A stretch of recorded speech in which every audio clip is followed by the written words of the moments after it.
ஆழ்ந்த காற்றழுத்த தாழ்வு மண்டலம் அடுத்த 18 மணி நேரத்தில் புயலாக மாறுகிறது என்று தெரிவிக்கப்பட்டுள்ளதை அண்மை செய்தியாக பார்த்துக் கொண்டிருக்கின்றோம். மேலும் கூடுதல் விவர செய்தியாளர் செலினா வழங்க கேட்கலாம். செலினா, கடந்த 3 நாட்களாக புயல் உருவாகும் என்று தெரிவிக்கப்படுகிறது. ஆனால் அது மெதுவாக நகர்ந்து வருவதால் இது சாத்தியப்படுவதற்கான கூறுகள் இல்லை என தெரிவிக்கப்பட்டது. இந்நிலையில் மீண்டும் 18 மணி நேரத்தில் புயல் உருவாகும் என தெரிவிக்கப்பட்டுள்ளது. இது குறித்தான கூடுதல் விவரங்களை பதிவு செய்யலாம். வங்கக்கடலில் குறிப்பாக இருக்கக்கூடிய ஆழ்ந்த காற்றழுத்த தாழ்வு மண்டலம் என்பது கடந்த 2 நாட்களாகவே, அதாவது 27ஆம் தேதி புயலாக மாறும் என்று தெரிவிக்கப்பட்டிருந்தார்கள். 27ஆம் தேதி மாலையில் இது புயலாக மாறுவதற்கான சாத்தியக்கூறுகள் இருப்பதாக இந்திய வானிலை ஆய்வு மையம் தெரிவித்திருந்தது.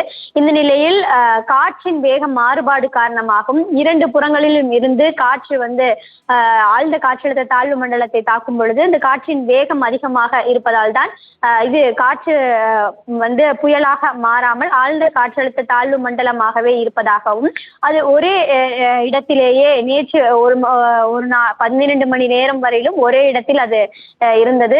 கிட்டத்தட்ட 6-7 மணி நேரம் வரையிலுமே ஒரே இடத்தில் இருந்த நிலையில் அதற்கு பிறகாக மெதுவாக நகர தொடங்கி 2 கிலோமீட்டர் வேகத்தில் 3 கிலோமீட்டர் வேகத்தில் தற்பொழுது 6 கிலோமீட்டர் வேகம் வரையிலுமே அது நகர்ந்து கொண்டிருக்கிறது. இன்று காலை 6 மணி நேரத்தை பொறுத்தவரையிலும் 7 கிலோமீட்டர் வேகத்தில் இந்த ஆழ்ந்த காற்றழுத்த தாழ்வு மண்டலம் என்பது நகர்வதாக இந்திய வானிலை ஆய்வு மையம் தெரிவித்திருந்தது.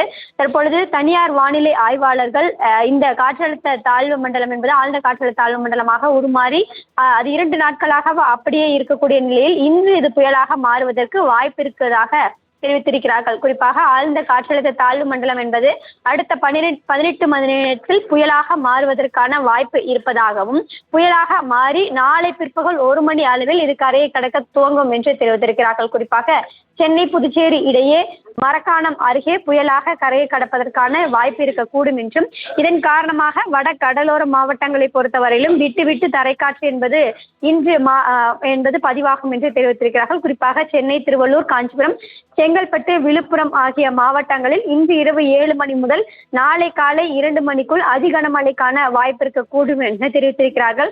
அதே போல தரைக்காற்றை பொறுத்தவரையிலும் 50 கிலோமீட்டர் வேகத்திலும் இடையே 60 கிலோமீட்டர் வேகத்தில் கூட வீசக்கூடும் என்றும், சென்னை, திருவள்ளூர், காஞ்சிபுரம், செங்கல்பட்டு உள்ளிட்ட 10 மாவட்டங்களில் இன்று இரவிலிருந்து நாளை பிற்பகல் வரையிலும் விட்டுவிட்டு அதிகனமழைக்கான வாய்ப்பு இருக்கக்கூடும் என்றும் தனியார் வானிலை ஆய்வாளர்கள் தெரிவித்திருக்கிறார்கள். இருந்தாலும் கூட இந்திய வானிலை ஆய்வு மையத்தை பொறுத்தவரையிலும் இது ஆழ்ந்த காற்றழுத்த தாழ்வு மண்டலமாக தான் தற்போது வரையிலும் இருப்பதாகவும், ஆழ்ந்த காற்றழுத்த தாழ்வு மண்டலமாகவே கரையை கடக்க வாய்ப்பு இருக்கக்கூடும் என்று தெரிவித்திருக்கிறார்கள். புயலாக மாறுவதற்கு சாத்தியக்கூறுகள் தற்போது வரையிலும் இல்லை என்று இந்திய வானிலை ஆய்வு மையம் தெரிவித்திருக்கிறது. தனியார் வானிலை ஆய்வு மையம் புயலாக மாறுவதற்கான சாத்தியக்கூறுகள் இருப்பதாகவும் தெரிவித்திருக்கிறது.